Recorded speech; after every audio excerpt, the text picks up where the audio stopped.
What if a city was the entire world? The greatest city known to ancient history, the center of power, wealth, and knowledge. Then in the blink of an eye, it vanished. Not just fell, but wiped off the face of the earth like it never even existed. This isn't a story about an empire's fall, but a mysterious disappearance. The story of Babylon, the city said to have defied the god. Did the heavens punish it? Was there an ancient curse waiting for it? A curse ensuring no walls would ever stand there again. No humans or spirits would live within, turning it into nothing but a whisper in the wind. If you're curious to uncover the secrets of the distant past and dive into forgotten tales, then let your subscription be the key to unlocking these hidden treasures of knowledge. Stay tuned and drop a comment telling us from which part of the world you're joining us on this journey. To really grasp the mystery and the depth of the tragedy, we first need to go back in time to when Babylon wasn't just a city. It was the beating heart of the world. It was the jewel of human civilization, unmatched by any other gem in the ancient world. Imagine standing before its towering walls. They weren't just piles of stone, but a bold statement of Babylonian power and eternal glory. These double walls stretched for tens of kilometers, wide enough for 2 war chariots to ride side by side. These walls were a fortress like no other. It was impossible to conquer. A deep moat filled with water surrounded it, and watchtowers stood like eternal guards along its length, protecting it from any enemy or invader. Just looking at it from afar struck fear into the hearts of even the strongest armies. Through the legendary Ishtar Gate, you'd enter a whole different world of magic and beauty. The gate was decorated with thousands of glazed bricks shining bright blue, like the sky, and featured carvings of mythical creatures like dragons and winged bulls to guard and protect it. The main procession street stretched out from there, carefully paved with stones. It was along this road that the armies of the great king marched. Nebuchadnezzar, too, put on grand parades. Everything in Babylon was designed to show the whole world, I am the greatest city, and I am eternal. Babylon's greatness wasn't just about military power. It was also a beacon of science and astronomy. Its scholars watched the stars and planets from the top of its towering ziggurat in the desert, mapping the sky with incredible precision. Maps so amazing they puzzled scientists for centuries to come. At the heart of all this greatness stood one of the 7 wonders of the ancient world, the Hanging Gardens of Babylon, a timeless love story. Nebuchadnezzar built them for his wife, who missed the green hills of her homeland and wanted a real paradise right there above the city to cheer its sad heart. Imagine waterfalls of green plants flowing over terraces that rise toward the sky. They were filled with rare trees and flowers brought from all corners of the vast empire. These gardens were a unique engineering marvel, reflecting the wealth of Babylon and its ability to achieve the impossible. Babylon was the capital of the ancient world in every sense of the word, a city of dreams where people from all lands came seeking wealth or knowledge. It buzzed with life, colors, sounds, and scents unlike anywhere else. But pride and arrogance are always the beginning of the fall of every great power. At the peak of its glory and power, whispers started spreading across distant lands. Whispers carrying dark prophecies, predicting a grim fate for this mighty city. These voices came from the desert, from the prophets of the people who once ruled Babylon, the Israelites in the land of Judah. The prophet Isaiah stood up and delivered a prophecy that felt like a death sentence. Babylon will become the jewel of kingdoms, like when God overthrew Sodom and Gomorrah. It will never be inhabited again. These words were harsh and shocking. How could Babylon turn into a ghost town? He went on with even darker details, describing how it would become a lair for monsters, feared and avoided by all people. They'll never rebuild it. Not even a single stone will be left standing.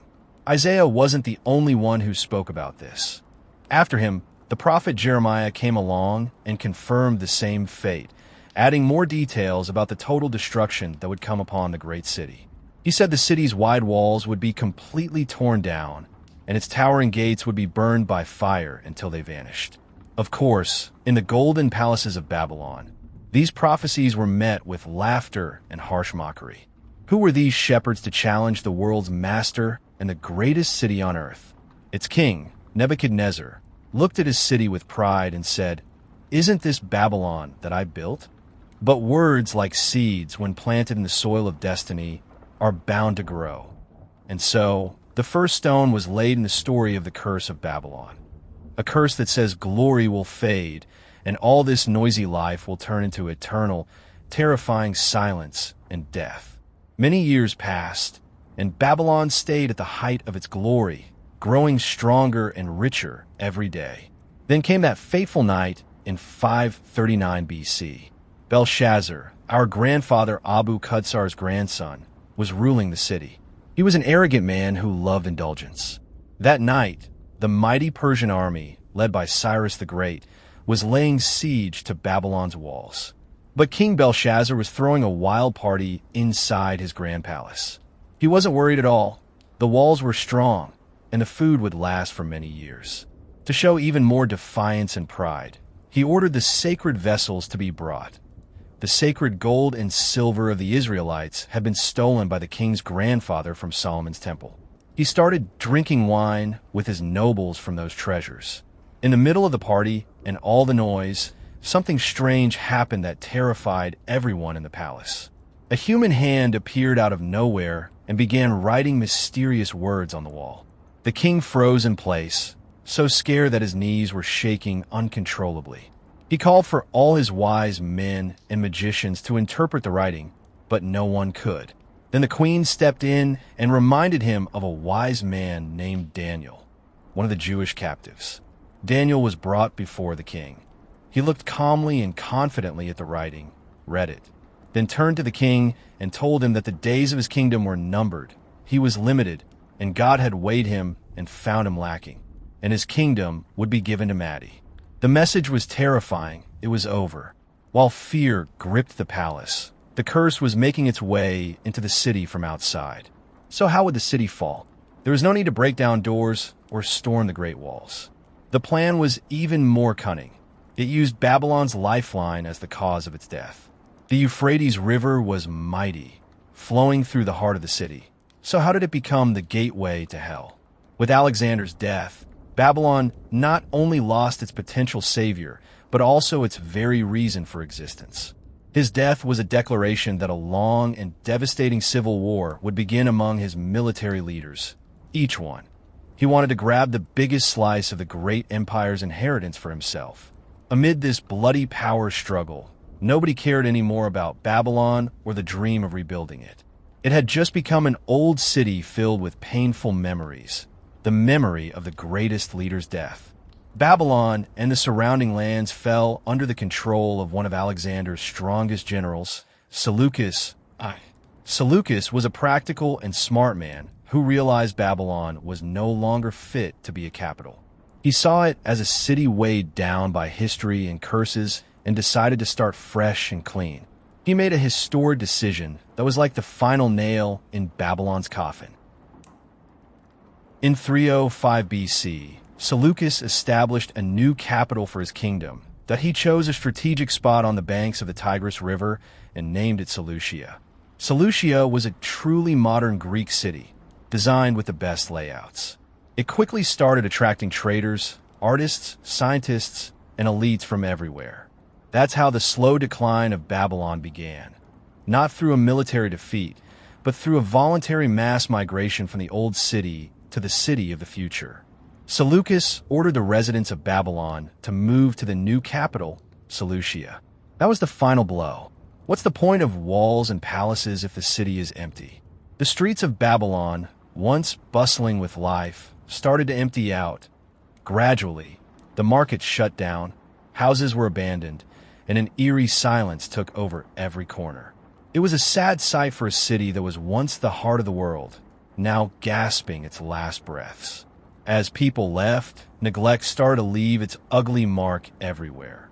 The complex irrigation channels, once considered an engineering marvel, were the first to suffer. No one was left to clean or maintain them, so silt and plants clogged the waterways. The fertile farmland surrounding Babylon turned into infected swamps. The city became trapped between the desert and the marshes, isolated from the outside world. Then came the river's turn.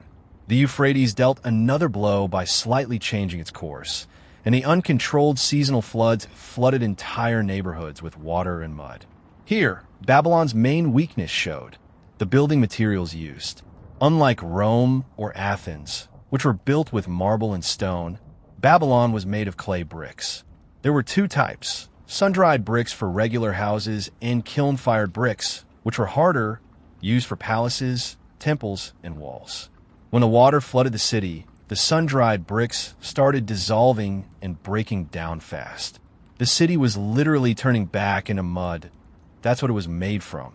And that's how Isaiah's prophecy came true with scary accuracy. A broom of destruction swept through it. The city was slowly being wiped out, like an invisible hand was erasing it from existence. But Babylon's misery didn't end there. It had other enemies.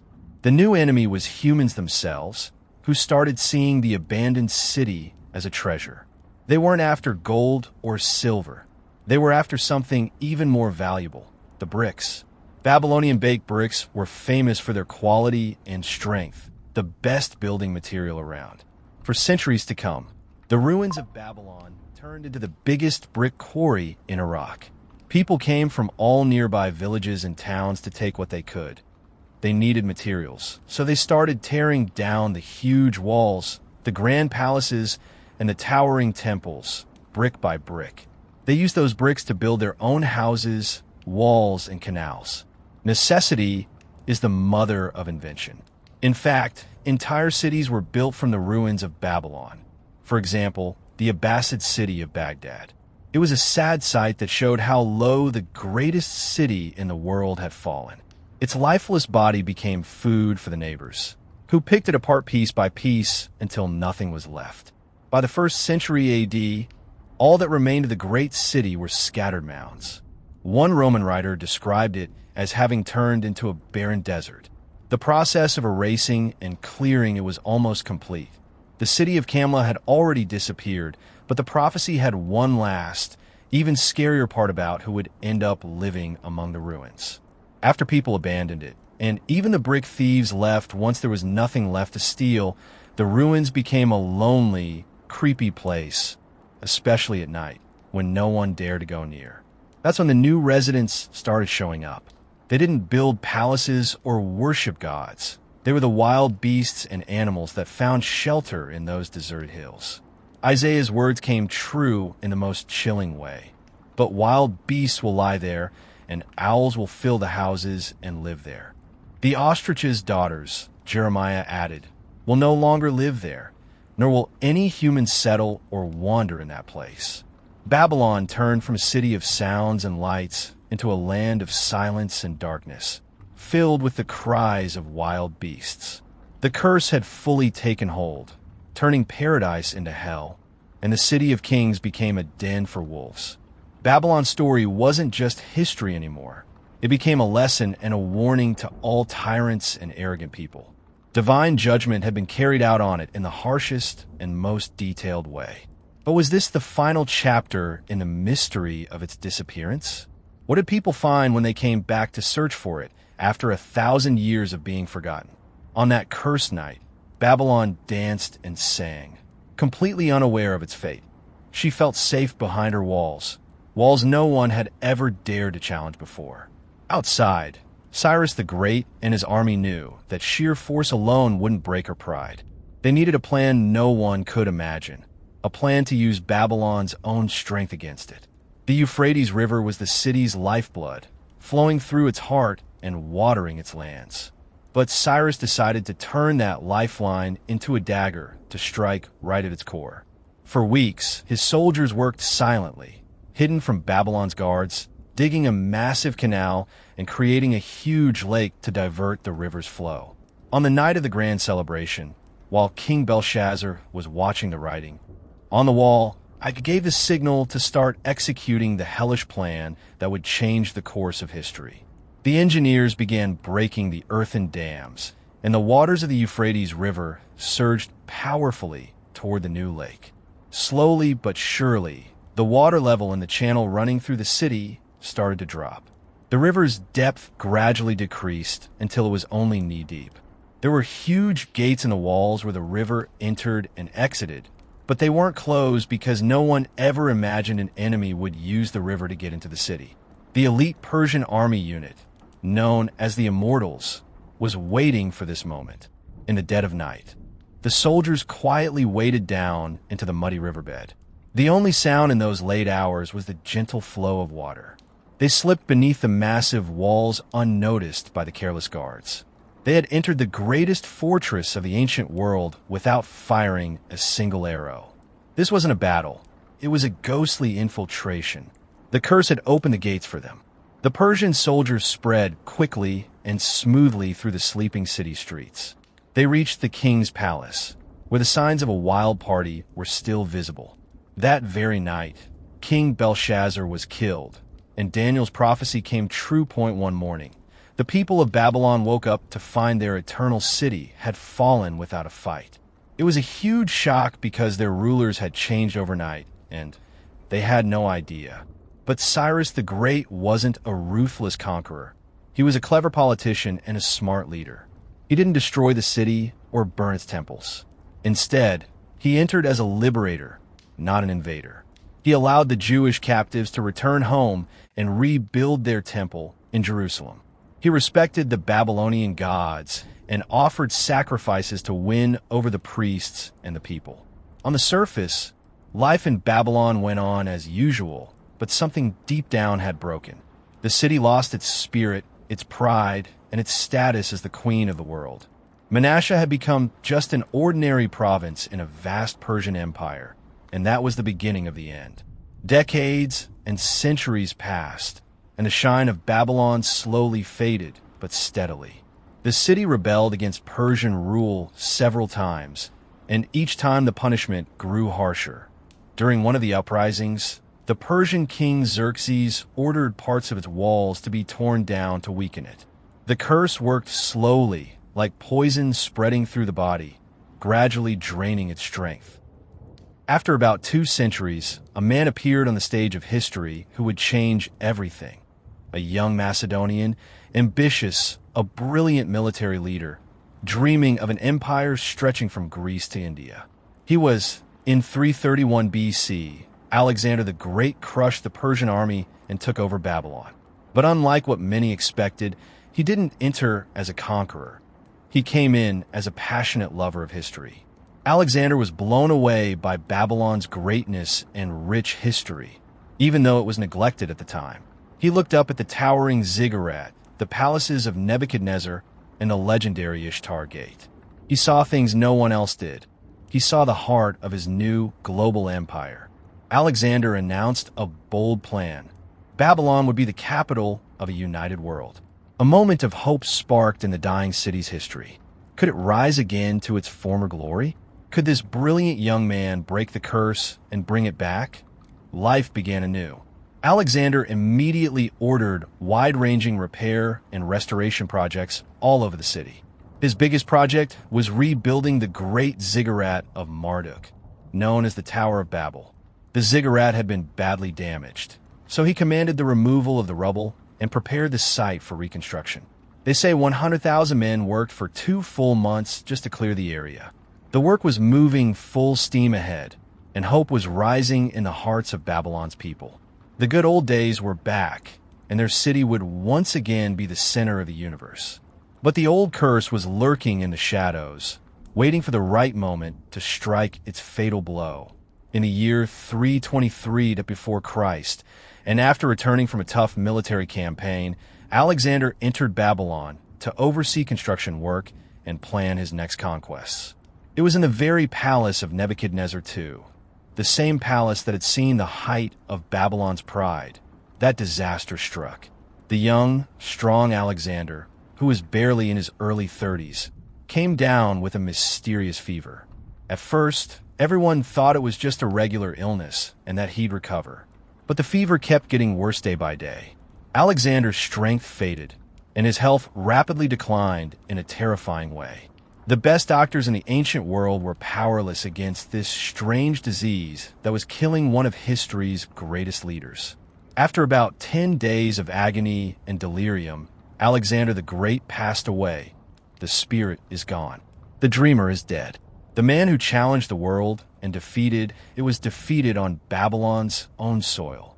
He died in the very palace where the idea of Babylonian pride was born, an idea cursed by prophecies with Alexander's death. He didn't just die as a man. A whole dream died with him, a dream of reviving Babylon. Construction projects were abandoned. Everything came to a halt, and chaos spread across the great empire. Modern historians say he died of malaria or typhoid from the surrounding swamps. But we can't help but wonder, was it really just an illness, or did the ancient curse that said Babylon would never be rebuilt or inhabited again wake up to kill the one man who held that dream? The ability to defy was the final blow of fate that snuffed out the last flicker of hope for the cursed city. After the curse was complete, Babylon slipped into a deep sleep of oblivion that lasted 2,000 years. The city existed only as a story in ancient books like the Bible and its writings. Babylon became just a name mentioned as a symbol of downfall, arrogance, and severe divine punishment. Over time, its exact location was completely lost as the landscape of Iraq changed, turning the mud hills that once hid its ruins into something indistinguishable. How strange. The city that tried to reach the sky with its tower to immortalize its name, that it completely disappeared from the map to the point where people forgot exactly where it was. This stayed the case until the 16th and 17th centuries when a renewed interest sparked.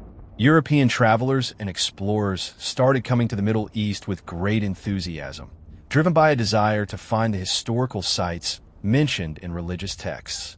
Many of them visited the hills of Iraq and suspected that some might be the site of ancient Babylon, but they didn't have any solid proof since everything was buried underground.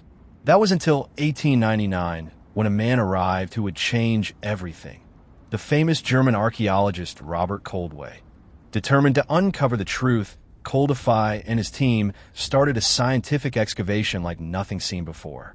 It wasn't an easy job. They had to dig deep into tough clay hills for years.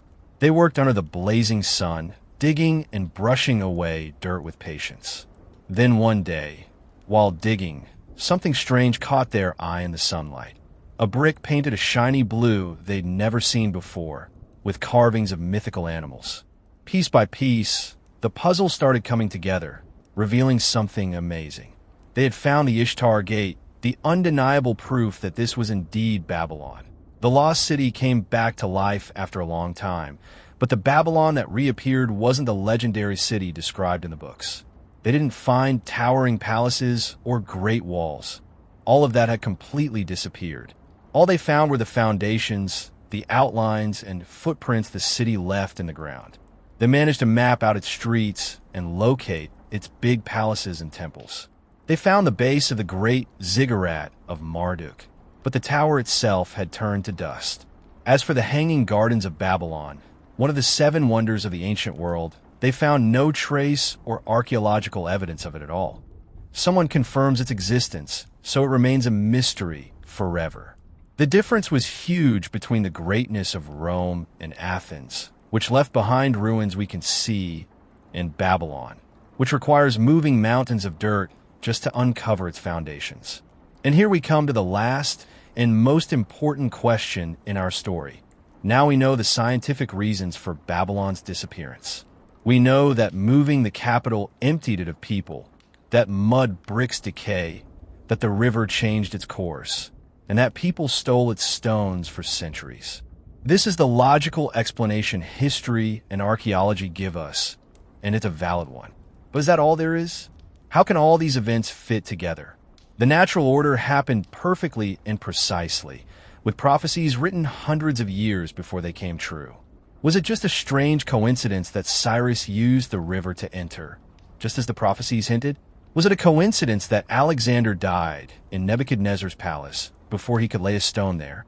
Was it a coincidence that the city turned into swamps exactly as it was said, becoming a place for bricks with no stones taken even for a corner, and becoming a home for wild beasts? Science can explain how Babylon disappeared, but it falls short when it comes to my question. Why? Why was the destruction so complete and total? Why was its end different from the fall of any other empire in history? Here, logic meets. The mystery leaves us with only two possibilities. The first is that it's just a series of strange coincidences with no explanation. And the second, which is way more terrifying, is that these historical events weren't random at all. Instead, they were tools in the hands of a higher power or an ancient curse carrying out a sentence that had already been passed. In the end, the story of Babylon's disappearance isn't just a history lesson. It's an eternal reminder that pride and arrogance are the greatest enemies of civilizations. No matter how powerful or great humans become, they'll always be weak against the forces of time and fate. Babylon wanted to make a name for itself that would last forever, and somehow it succeeded, but it never truly became immortal. Not as a symbol of greatness and construction, but as a symbol of downfall, destruction, and ruin. Thank you for watching. If this story moved you, leave a like, subscribe, and join us for the next journey.